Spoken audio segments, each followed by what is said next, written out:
Thunderbirds are go. Thunderbirds are Oh, go. Thunderbirds are go, folks. Hello and welcome.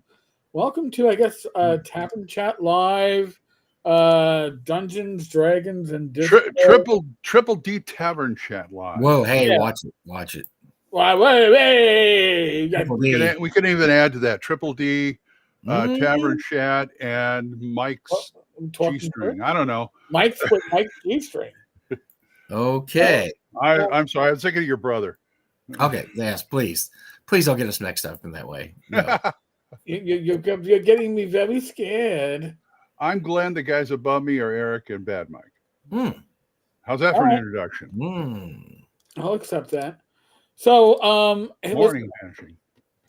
Who's the Vanishing Tower Press? So, I'm going to drop something into the chat, and it's something that was sent to me this morning. Okay, and regalgoblins.com is apparently going to be your new Purple Worm website. Good. So what's the story? Why did Purple Worm go down? Okay, first of all, what is Purple Worm? Why did it go down? Talk us through it. The AD&D second edition website. Well, I went to it all the time. I went to there all the time back in the day. Yeah. So Purple Worm was the repository of the 2E complete rules CD, or actually the 2E plus, because they had the second release. It had all the extra books. Yeah, and they had all the patches for the software too. So I got this email overnight via my blogger contact form. Saw your YouTube video about Purple Worm going down and have more info. Oh, there we go. I should know that my son's definitely going to call during this show. During a show, it doesn't matter when the show is, nighttime, daytime, whatever. Yeah. Saw your YouTube video about purpleworm.org going down and have more info on the topic. Okay. Roughly a month ago, the site went down, and an online DM personally named Koibu reached out to the hosting provider to pay the bill and keep the site up. He had no access to the files, but knew the site was important, so he blindly paid the bill. However, as you saw, the original uploader appears to have wiped the directories for reasons unknown. Oops.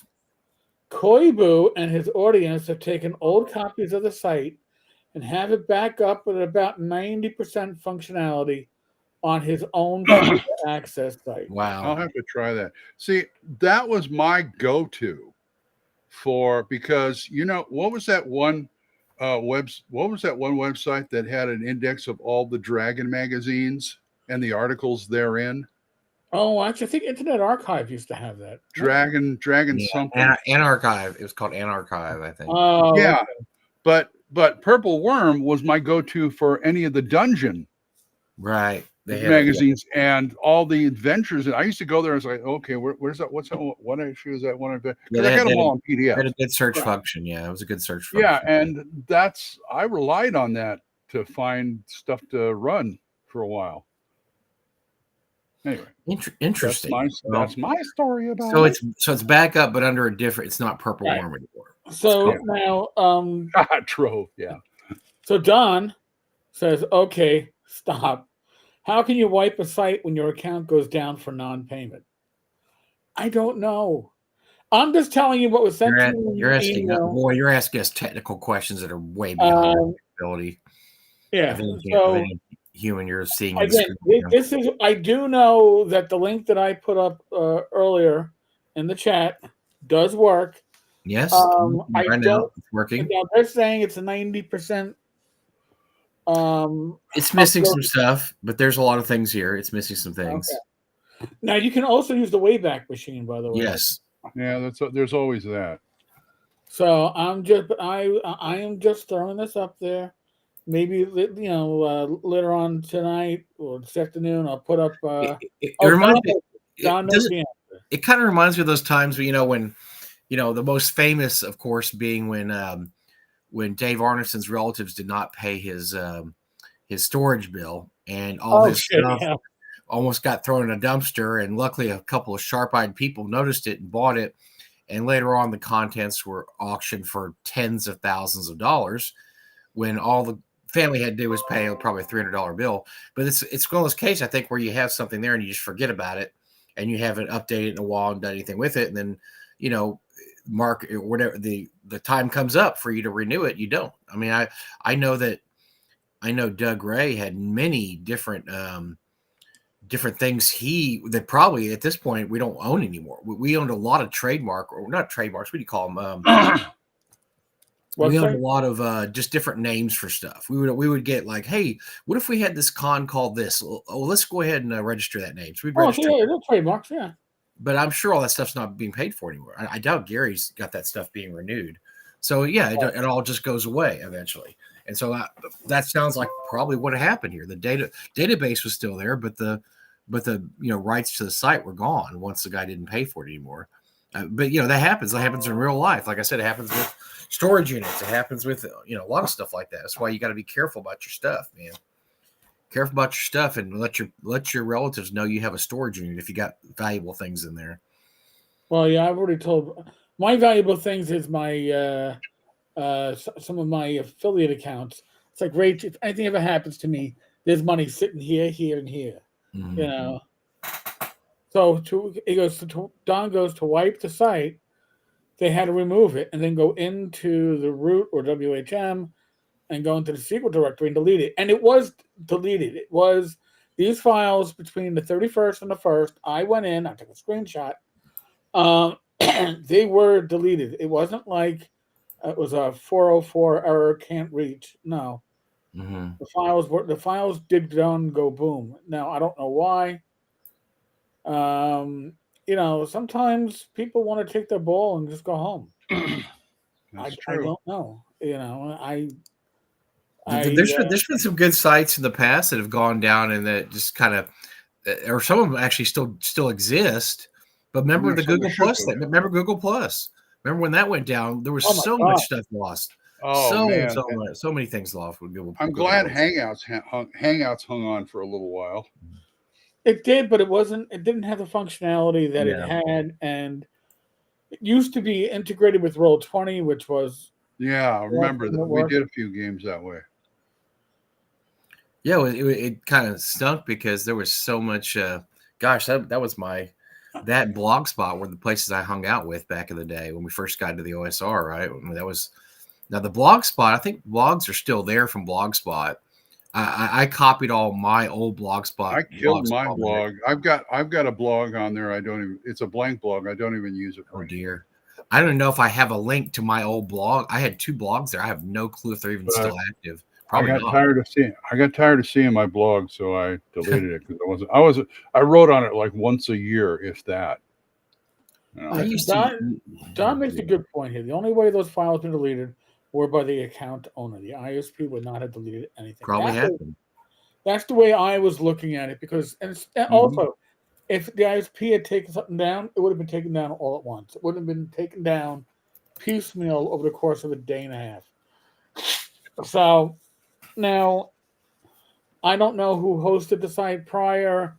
I do know that most of these files are now available elsewhere. I also know that you can go to the Wayback Machine. I'm currently in a 4E campaign with Joe the Lawyer. I have a 9th level priest gnome. I've never gotten that far in the campaign. 4E? No, 2E. Sorry, 2E. Thank you. Is he slipping or what? Something's up. 2E. It's a 2E campaign. Joe says buy the books, but not really. But hi, Dave. It's a 2-year campaign. It's going to wrap up at the end of March, I guess. But I actually reached name level. Can't believe it. But this resource has been a great resource to have during this time, and I'm glad it's back up. I do the same right now. I have the last 2 campaigns I've run. I've got a Facebook page dedicated to that. They're private pages, but I let anybody in that wants to see that. But we have use them they're really useful. So we use it to coordinate game days. We use it to I have a write up for every session that I post. I have characters. I have a character section where I keep up with everybody's levels and what they are. I have a spell section where any new spells or new things. So yeah, it's really useful because when we're looking for something, most of the time it's on that site. It'll be like, oh yeah. What does this spell do? This is a campaign specific spell. I'll be like, I don't know. Oh wait, go check the Facebook page. And sure enough, the spells on that Facebook page is in the files. But it's been really useful. And I'll be talking about my campaign sometimes when I'm running in Doro Deep. And let's say, man, that sounds really cool. I was like, well, I'm going to give you the Facebook page. You can go check out all our sessions. All 17 sessions are there. I'm behind on the last 3 sessions. But we have 17 sessions in the last 2 years. We only meet once a month, but it helps because when you only meet once a month, you forget a lot, man. You forget a lot between sessions. Oh, hell yes. And so you go back there and like, okay, I'm going to refresh my memory. Okay, yeah, we did that. And sometimes I'll even forget what happened. And then my brother or somebody else will remind me like, hey, we fought this guy and we did this. Oh, yeah, I forgot about that. Or we found this magic item. Because look, my memory is just as bad as everybody else's. After about 2 weeks, I'm trying to write the write-up. I'm like, I don't really remember. I look at my old sheets and like, okay, well, oh yeah, they fought this guy. We did this. Well, I don't remember. Who did the killing blow? I don't know. I don't remember who did this. What did they find? I don't know. I don't remember who got this magic wand. But Facebook it's been great. It's been and I used to back in the day we had an online campaign. We had 2 of them. I used Blogspot, and I do the same. The Blogspot was used the same way. Now Blogspot, while it was cool in some ways, didn't have the same functionality. Yeah, it didn't have the same functionality of Facebook, and it wasn't as connectable. It was different. It was just different. And so I'd post images like here's what the abandoned jungle, castle looks like, and I'd find something on online and post it. And then I had write-ups and everything, and also had a page that was here's your characters, just tells you what level you are, blah blah blah. But it was it was harder to work with because it was older. Nowadays everything works really good, right? At least with the Facebook page, it works really really good. And other people, and we have a fun thing where I will give extra experience for people who write up the session from their character's point of view. And that ends up being unintentionally hilarious many times. Because some people, you would think their character saved everybody in the whole party's life by their write-up. And then you read the next guy's write-up, he's like, no, that guy really didn't do anything. He's just sitting around with his thumb up his ass, and we all did this and this. So it's very Rashomon. It's like, okay, we're going to look at all the different views of how this actually happened. But it ends up being very immersive, and I think it helps the players remember the adventures better because they have a little skin in the game, so to speak. You got that right. So it's been really good. I would recommend that to anybody. I would recommend to anybody really to have a campaign write-up page. It doesn't matter what you use, Facebook. What else do they have now? I don't know, Threads. What the hell? No, you can do Substack. Yeah, Substack. Substack's a good one. Yeah, that's what I was thinking. Substack. You have to have a campaign to write up. I used to have my players, because most of them, this is back when everybody had a blog, and I'd have everybody do it. Listen, if you do a blog post on the last session, I'll give you a 10% experience point bonus. Didn't have too long, 2 paragraphs, and they would get into, and they would write it from the character's perspective, which was awesome. Me as a DM, it was great because there were a lot of things that I improvised. So now I actually got to see what happened. And, like I frustrate the hell out of Joe because Joe does like these info dumps on you. With Joe's campaign, it's less about the encounters and more about the politics going on behind. Honestly, no reflection on Joe. Just run a great campaign. I couldn't give a fuck. Okay. It's good to have a spot to look that up, or if you want to go back and say, we don't have a spot to look it up. You need one. And when Joe quizzes us, I just go and turn my head. I'm like, he's like, "Well, you're not paying attention." I go, "Joe, that was like 2 weeks ago." No, yeah. I don't know. I mean, listen, I'm just here to have a good time. Dude, I had chemo for. He's trying to build a world, and you just want to play a game. In the Monday game, I try to keep up too, and I write down names we're supposed to remember and all this stuff. And when I go back and look at it, it's like, what the hell did I write? Who is this bozo? That's what I'm telling you guys. Create a Facebook page and name it Marty's Landing. I wrote down Marty's Landing. What for? What does that mean? I have no clue what's going on here. No, I'm telling you, do a page, man. I'm gonna link you to my page, Eric, or I'm gonna send you a link. I don't know if you're not on Facebook. If you're on Facebook, you can go here. I don't care. You can look at it. I don't think you'll. If you look at it, it's got You 30 can pictures. look at it only, but this is kind of what 30 pictures there. I did. You're not on Facebook. You can't do it. Sorry. If Oh, you've left for and the Blue other- Sky, you're on. Sorry, Blue Sky. You can't do it. And Blue the other Sky. one is a link to the current Thaco's Hammer episode that just came up featuring Mr. Eric Tenkar in the mix. Can I ask you something, Glenn? Can I ask you something seriously? How come you guys have never had me guest on Thaco's Hammer when I was one of the original members of Thaco's Hammer? Who had bad equipment many years ago? And Who had because bad I had equipment. bad equipment, I had to bow out after about. we kept yeah, well the consensus was once he gets his stuff fixed and lets us know, okay. I got In nothing. fact, you're welcome now. Well, that's what I'm saying. Why don't you invite me to a show so I can do a reunion tour? All right. Well, it's like herding cats. I mean, this show we just put up, that's from when I was there in October. Mm. And oh dear. I'm not- Okay. Wow. We're way back. to me, I'm not faulting Brian or anything like that. I mean, Brian works like 4 jobs and stuff, but we do have a producer. He has to get the stuff to him. But the whole point of it is trying to get the 3 of us to agree on a date to record. Sure. That's sure. the thing. In fact, last time I talked to this, why don't we have Eric on again? And it's like, fine. When?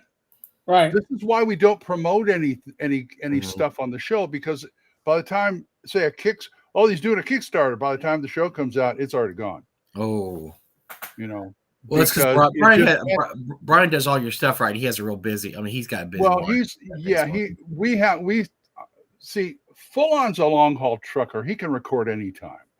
I'm at home all the time. Yeah. Brian works 4 jobs, so we all work around his schedule, which I'm not faulting him for because he's getting it done and keeping the family together. So, basically, yes, I'm the host, but we're going to work around your schedule because Brian does a lot for us. Yeah. He records it and he does the notes for it. I wouldn't even know what the hell we were talking about unless he had notes. In fact, because I was coming from Save or Die, where Mike had meticulous notes, and he'd go, Glenn, what do you think? About what? Look at your notes. Oh, yeah, right. Did you read the stuff we're reviewing? Not really. Which always drove me crazy because Vince always told me, well, all I do is read the synopsis on Dragon's Foot or whatever online, and then I go in there and review it. So, but anyway, yeah, we work around his schedule, and we'd love to have you on. And I will ask Brian next time I talk to him when I can catch him to talk to him. Hopefully we were going to record. We were going to record this Sunday until I reminded everybody, hey, it's Super Bowl Sunday. Oh, that's a tough one. Yeah, so it's always like, and whenever the stars do align with Brian, Full-On will come back saying, no, I got to teach a motorcycle class that day. Can't do it. One day I can't make it. Yeah. Yeah, exactly. Anyway, that's all right. That's my story. Is awesome. If you haven't had a chance, let's do it. Check it out. That's really the story. I'm sticking to it. Yeah. By the way, thank Gary and you for sending me my badge. All right. Well, thank mostly Gary. I should have said something before. Well, you probably want to know if I got it or not. So yeah, I got it. Thanks. No, awesome. Yeah, that's good. Because it was getting to the point where it's like, I want to submit a game. What do I do? Well, by the way, we're at 450 people. I said we'd sell it by March 1st. We're gonna sell it way before March 1st. We'll sell it in a couple weeks. And anybody wants to go with this, like Gage's girlfriend or anything? It's like you're buying it at the door, girl. You got to buy it at the door, and you won't be able to register for games, which is why that's why you want to get in early. But yeah, we have a lot of new people that just heard about it, and so if you're somebody that's on the fence, I would jump off that fence. You think we'll have more games this year?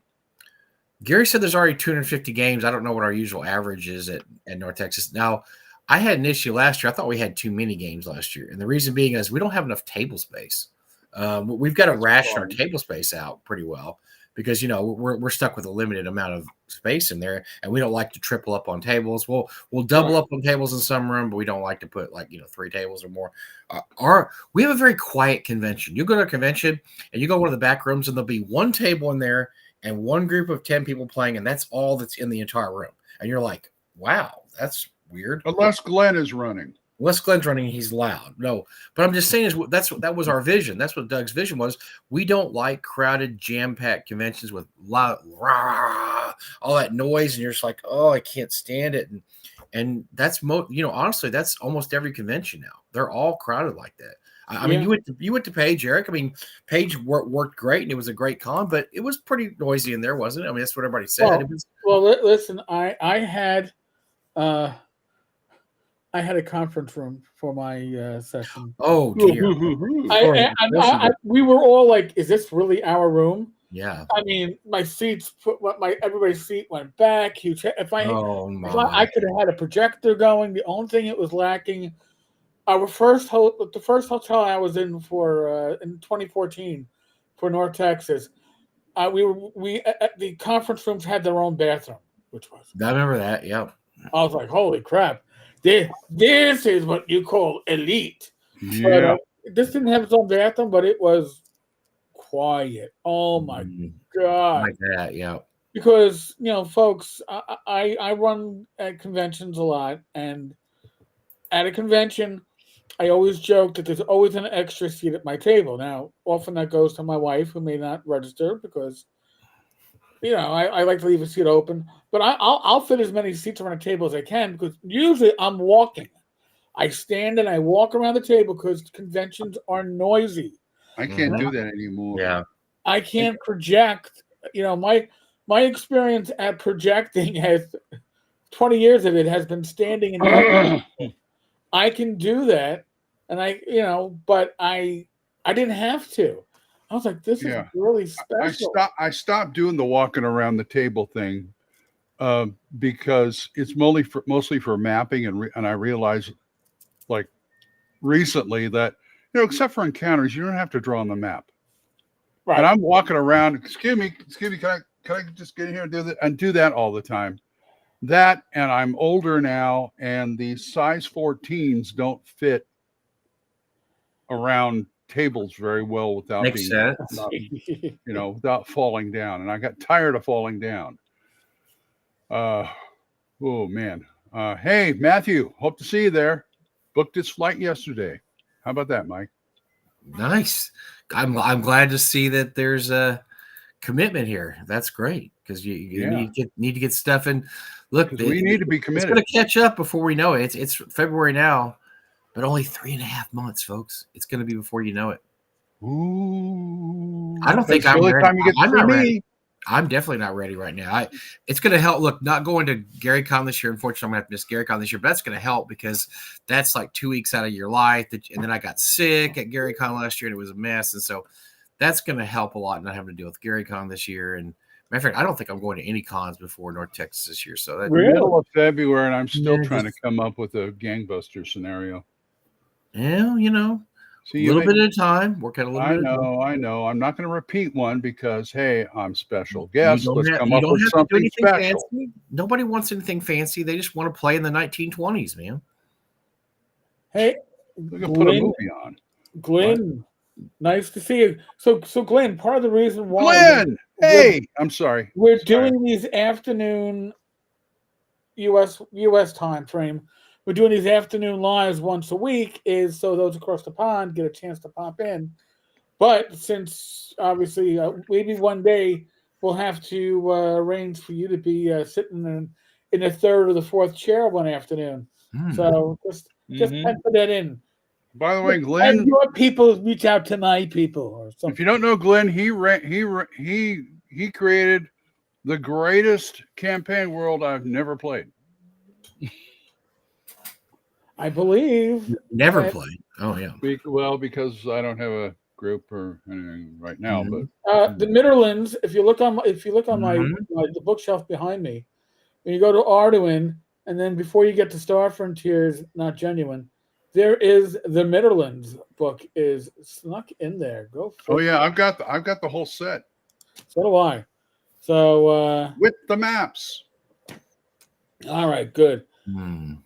We have This a guy's short. great freelance mapper. Hyperborea Yes. map, he did it. Yeah, Glen is very, very talented, very special, and and it's funny too because the books on that shelf behind me aren't necessarily like the most important books, but these are the books I go back to most often for one reason or another, Mm-hmm. and that's why they're literally in this room. And yes, it's a green screen.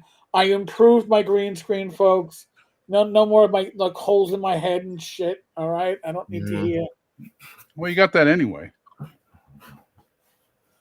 So, Mm. oi, café. Oh yeah, 5e version. He finally bent the knee to I know, Wadsley. but My God. I treat all. Listen, I treat 5e like an OSR book because I just ignore the stats personally. Personally, That was 5E's genius, is that you could and I think that was deliberate too, was you could use it with really any edition of the game, and especially if you were an older person like me, it absolutely was super. Look, I could never convert 3.5 Three Adventures to 2.0. I tried, it just, things just didn't work that way. Let's put it that way. There was too many checks, and check this and check that, and ancient awful disintegrating Beholder mimic, and I didn't know what that was. And so, but 5e is very easy to port over.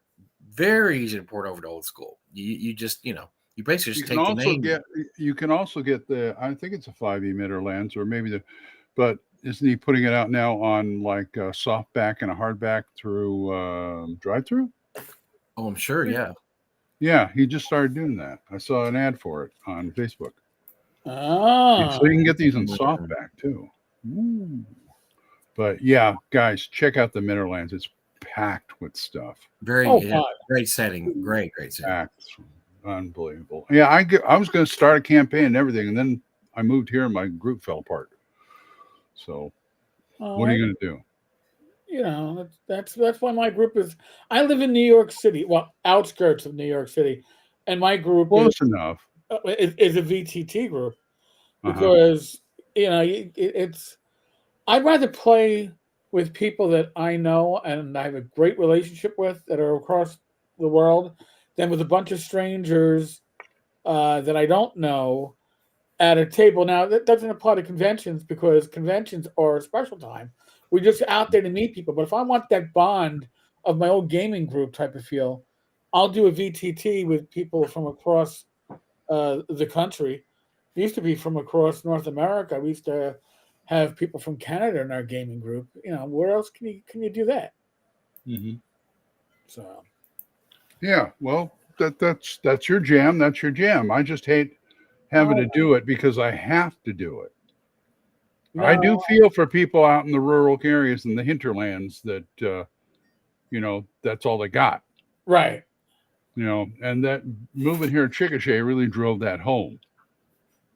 No, There are players here. There are people. It's an unusual situation. Plus, I'm doing a show right now, so right. You only got so much time. that's right. It's like there's Yeah, if I ever get that, I'm through with you guys. Walk down a block to the game store and just start a game. Wow. Damn. Nah, I wouldn't do that to them. Why don't you just whip it out there, Glenn, and just If I whipped it out, you'd be shocked. Anyway, yeah. This is kind of a classic highbrow entertainment you'll get during the midday show. Oh yeah. Yeah, we never have this the night. This is only midday. No. Night gets much worse actually. No, yes, it does. Yes, it does. We're pretty well. We're very tamed for the midday, actually. I think. Yeah, even the Discord chat on Thursdays gets really spicy sometimes. What? It can. And sometimes it gets really boring. It can do. When you get people like Rob and other people start, debating on the state of the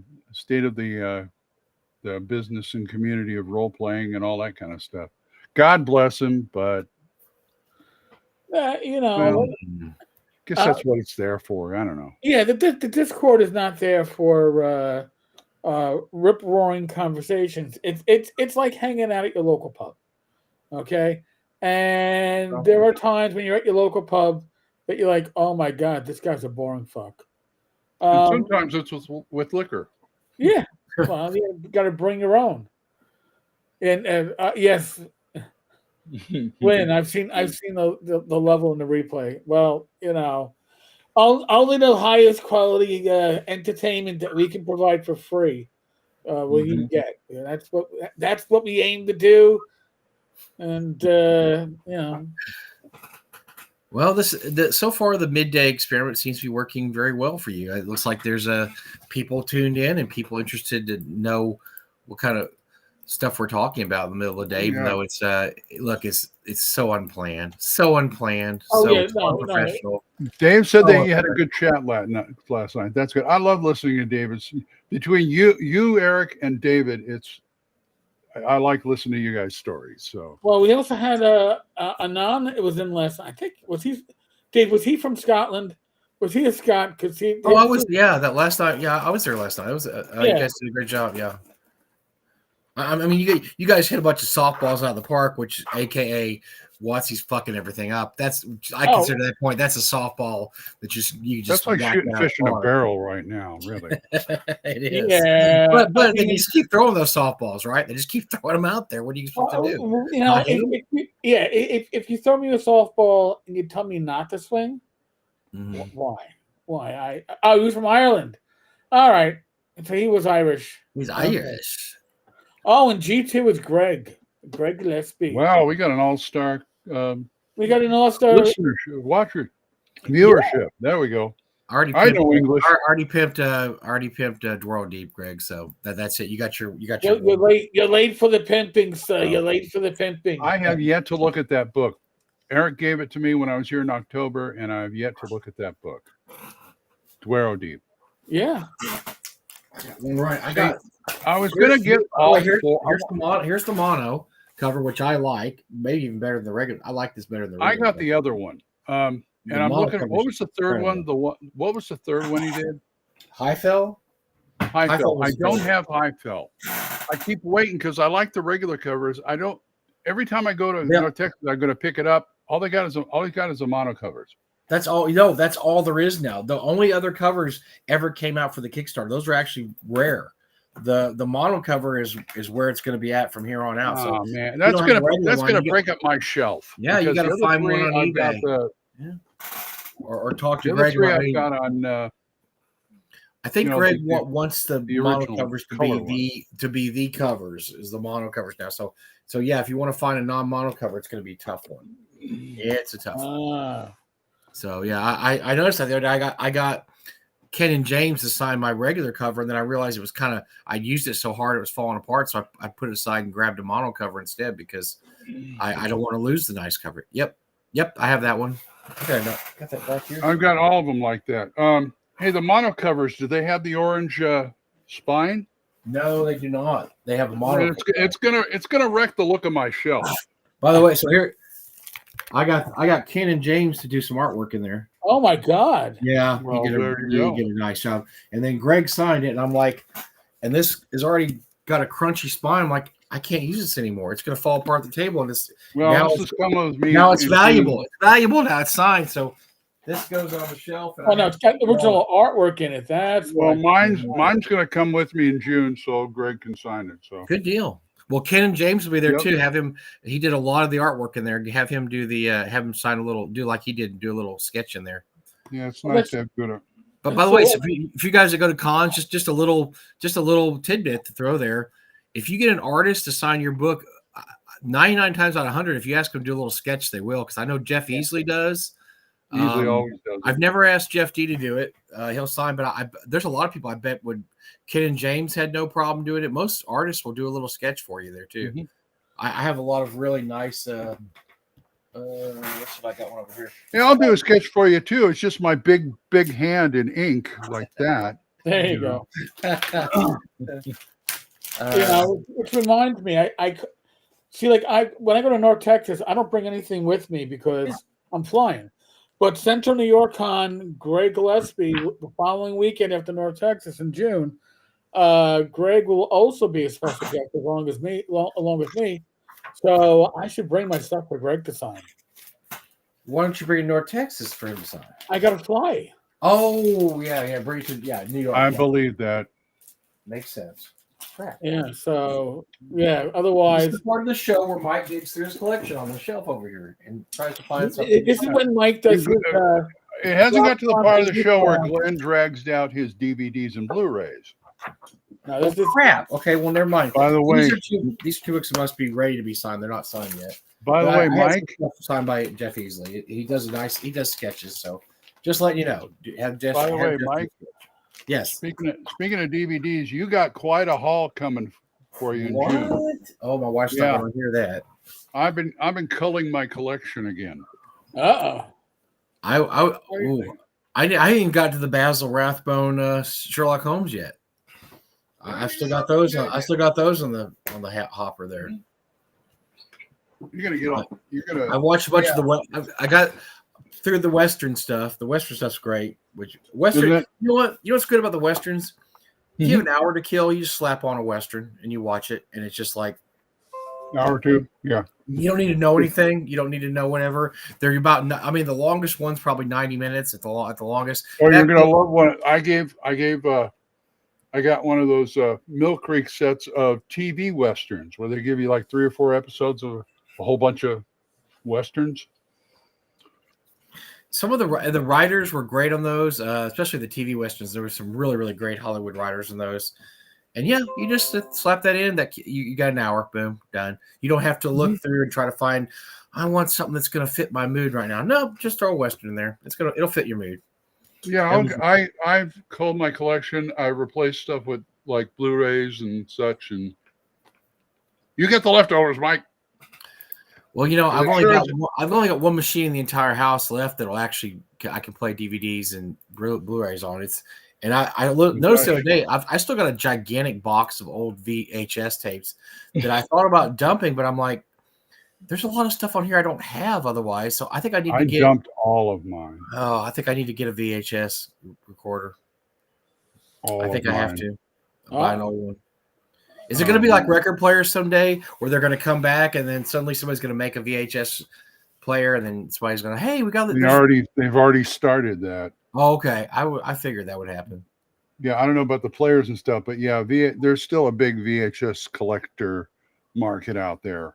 Mm-hmm. I can't go that far. I'm sorry. That's like me going back to cassettes after CDs or vinyl after CDs. Yeah, I love the new vinyl trend, and I don't know if I told you this, Glenn, but I saw a study the other day. You know that most music today, as of 2025, is sold on vinyl. Did you know that? Isn't that wild? Most music is on vinyl now. Right, because everybody, when you're saying buy it, because most people don't buy it, they just stream it. Hey, you want to see something? This isn't vinyl, but you know what I did about a month ago? I bought a boombox. I did too. I got one upstairs. Look at this. Look at this. I love that. I love my boombox. Look at this guy. Oh, nice. Dude, that's a Sony. That's a Sony Sport. Sweet. Look at that. I have a JVC from over 30 years ago. All they have in my basement with the CD player, detachable speakers, built-in subwoofer. I mean, I'll never give that one up. Oh yeah, look at this. Look at this. I had a 5 CD player. I had 5 CDs, and when we played D&D, we loaded up with Zeppelin, Rush, and I don't know. Yes. Oh yeah. We let that thing roll during the session. It's just CD and radio, and that's all I need. Because I've got like 15. I got tons of CDs that I can use around here. So there's very few Zeppelin songs I can hear today that don't put me in a D&D type mood, because I remember like, oh man, we listened to this album during G2. You know, we ran against the Giants. Oh my gosh. And you know, music is a huge. I mean, and I've got so much stuff on my hard drive and my backup hard drives. Thank you, Eric Tenkar, for the 4 terabyte hard disk. But I do stuff like this. Here's Midnight Syndicate, Dungeons and Dragons. Here's Pirates of the Caribbean, Curse of the Black Pearl soundtrack. Stuff I got on YouTube, Jazz Noir, Martini Time. So yeah, I use those too. If not on my tablet, on my on the machine. This goes in my car with me. There's like 15, 20 discs in there.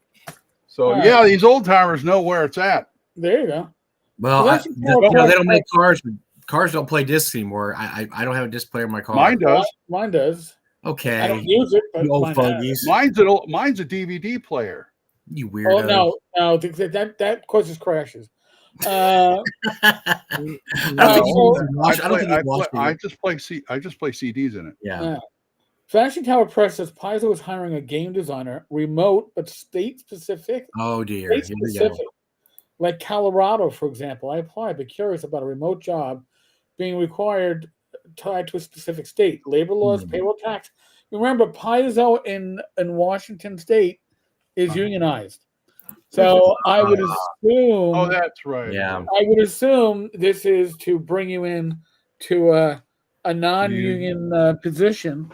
And as Mr. Gunn says, they might want to have a presence in a particular state. That could be for tax reasons. You know, interesting. I'm just that I figured. Hey, I'll do it. I've never been a scab before. Well, you're too old to start. You don't want to be. You want to be a scab. Jacob has a question for your gaming group. How many of your players are also GMs? 2 minutes. None of mine. 0. My gaming group. I'm going to tell you who's in my gaming group. I have Joe the Lawyer, who's currently GMing. I have Tim Shorts, who, if you watch YouTube, has a channel with him GMing. Okay, Rob Conley. Dear, look at the talent. So much talent. Rob Conley GMs. I'm not sure if Vance GMs. Then we have Greg Christopher. Greg GMs, and I got a group full of GMs, which is a different perspective because you know when you have those rules lawyer times, you'll actually have like public defenders stepping up for the DM. It's like, well, actually, I can see Joe's perspective on this because we're all DMs. I'll argue against myself and say, listen, I want to do this spell, but I think it's a little overpowered. I would knock it back to this. And Joe's like, shit, you would? I'm like, yeah. Okay. It sounds like me on Radio Grognard. It's like, yeah, I give all this GM advice out all the time, but it's always tempered with, yeah, I was a player a lot longer before I was a GM. I'm always looking at the player perspective too. And some people like Vince would say, "Oh, you're just a wimp." You know. I think I'm the forever DM, guys. I somehow got this position, and I have never lucky. I don't know if it's lucky. I like to play sometimes too, but I find that now I'm ruined because when I'm in somebody else's game, in the back of my mind, there's this reel going like, I would do this different. I would do this different. I would do this.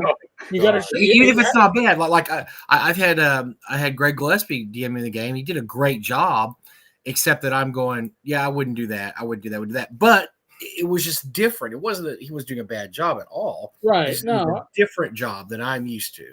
Yeah, so. It's kind of like, in a way, it's like when I watch cop movies, I have to suspend my disbelief. I can't go, that's wrong, because I know. You probably have a horrible time watching. I to enjoy a good, cop show. I mean, Blue Bloods was a good TV series, but I was like, the commissioner's it has a 5-star shield, but he's not a uniformed member of the department. He's a civilian that like don't put him in you get very, right. And again, in a group with everybody being a GM by nature and a lot of them game designers by nature, I get to step back and just say, you know what? Enjoy the ride. I'll tell you something interesting, Eric. And you told me this, and since you told it to me, I've been seeing it happen a lot more. Remember you told me that you never put evidence in plastic bags because it contaminates it? Because CSI did that all the time. CSI always did that. Mm-hmm. I see cop shows now, Eric, they put it in paper bags. Yeah. Right. I've been seeing that a lot. So now here's the thing. if it's jewelry or something like that, and it's usually something for evidence, that stuff is being done for safekeeping. It goes into a plastic envelope. Most stuff will go into a plastic envelope, but if it has anything that has bodily fluids on it, anything that could have DNA, fingerprints, yeah. anything with DNA, you got to put it in a paper bag. And that was like the first season or second season of CSI. I saw that and I was like, I can't. This is ridiculous. And you watch the old episodes; they're always sticking it in a plastic bag, like everything. Like, I can't do it, man. I can't do it. I find that Law and Order in their series are a little bit more on point, but I know Law and Order. They actually filmed an episode at my old local pub. They closed the pub down for 2 days to film Law and Order.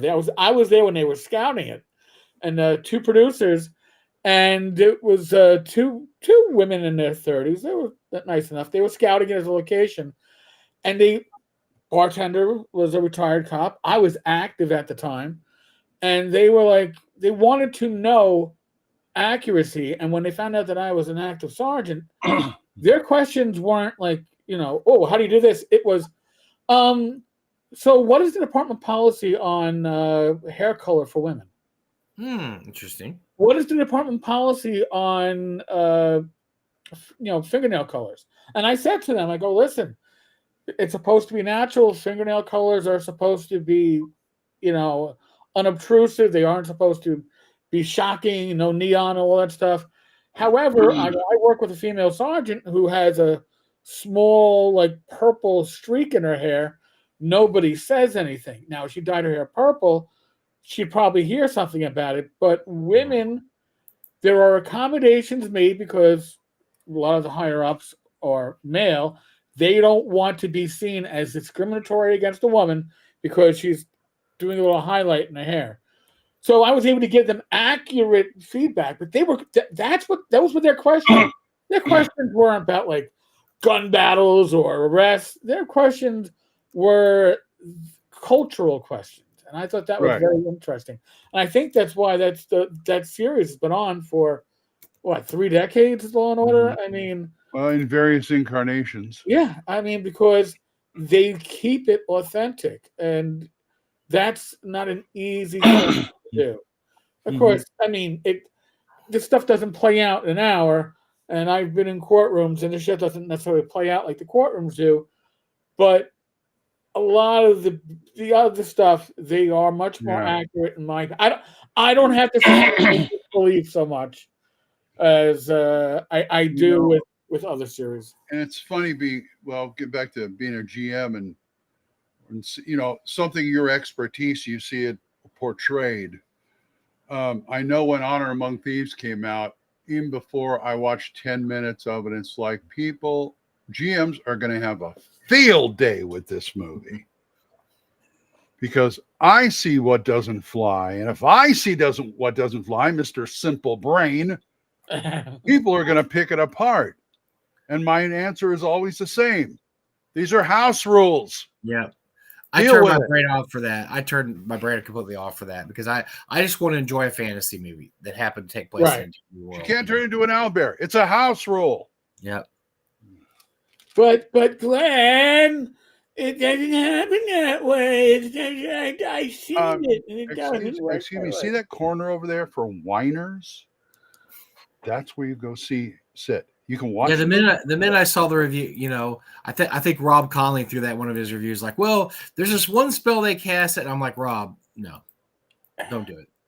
Don't do it. It's not meant to be an accurate representation of a D&D game. It's just supposed to be. It is. That's why I'm saying it's house rules. It is an accurate representation. Yeah. It may have sure you can do it. Listen, it's probably accurate for a convention game because at a convention game, I'm more apt to play loose with the rules. Yeah. To allow my players anything goes. Time. Yeah, I don't. I understand Harbinger and Guardian out movie blorgs.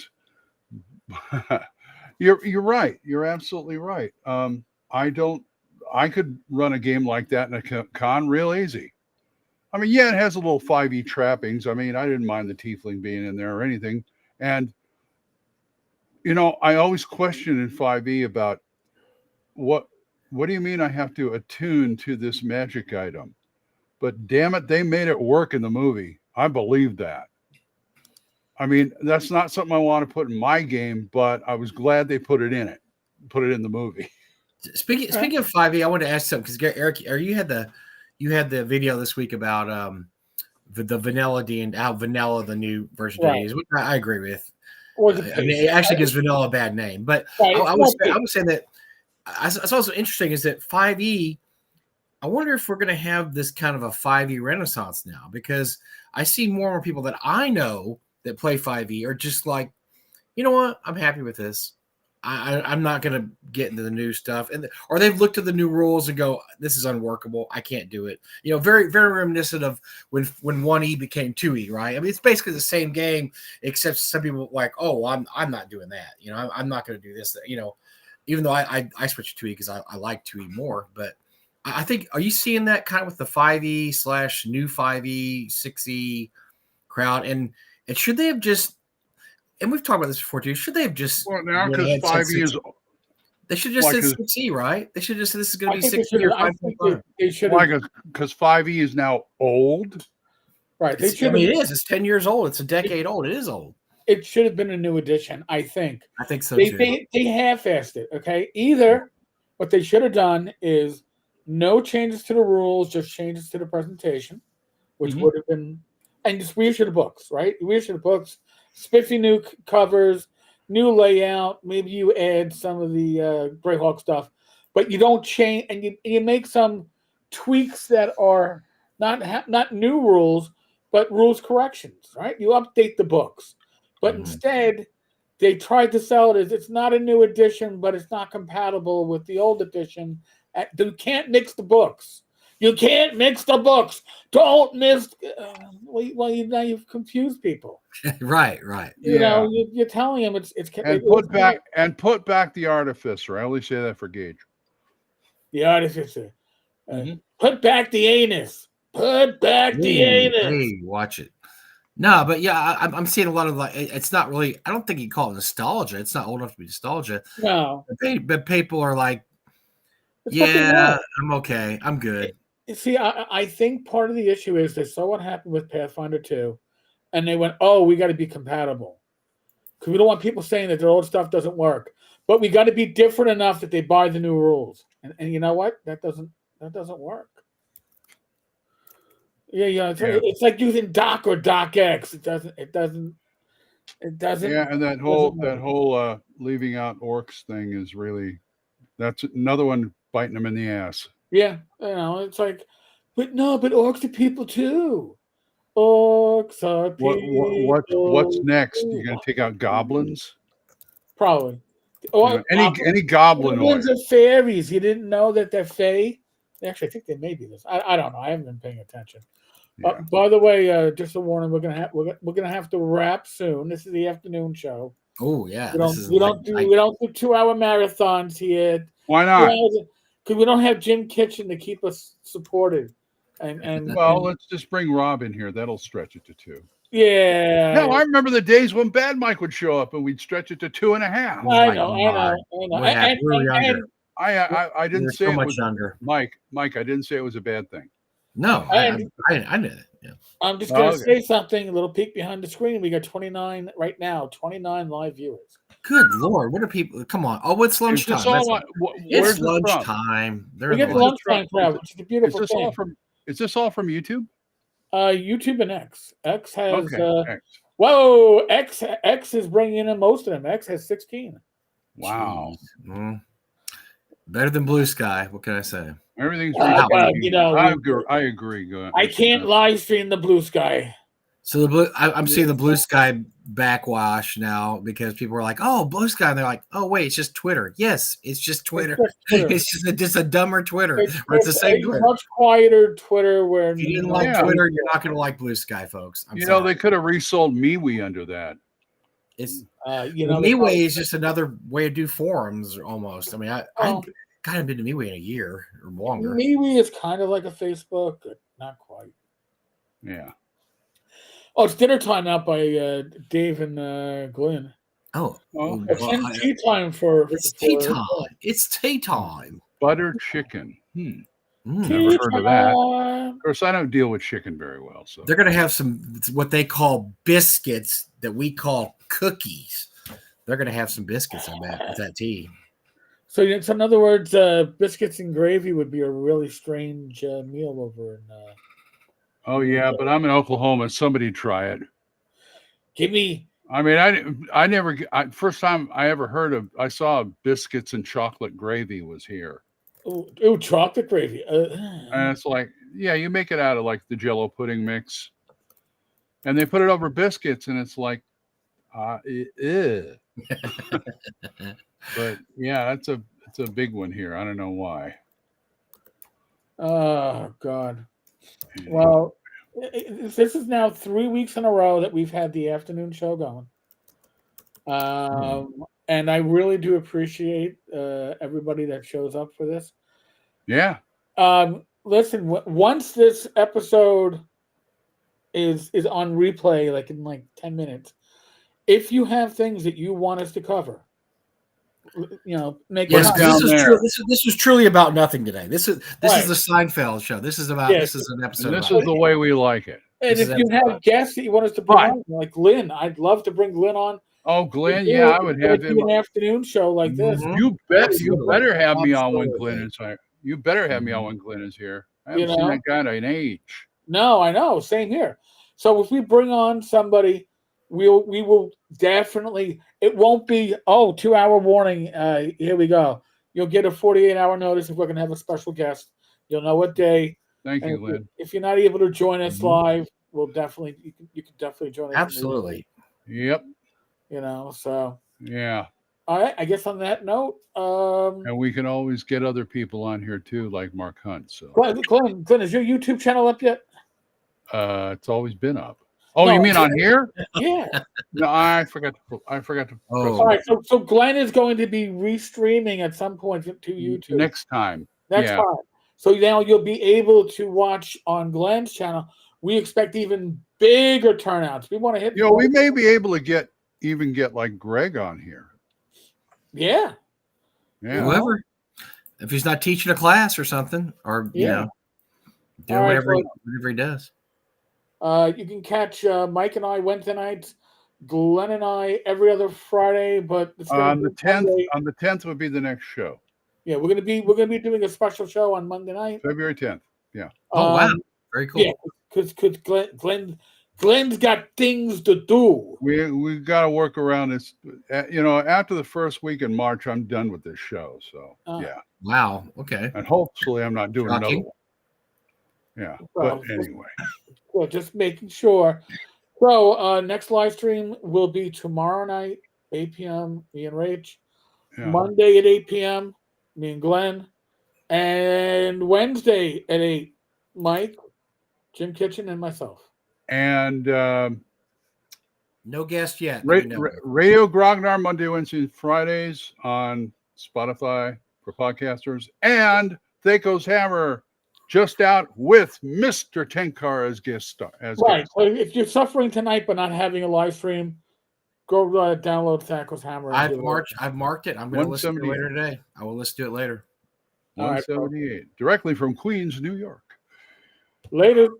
All right.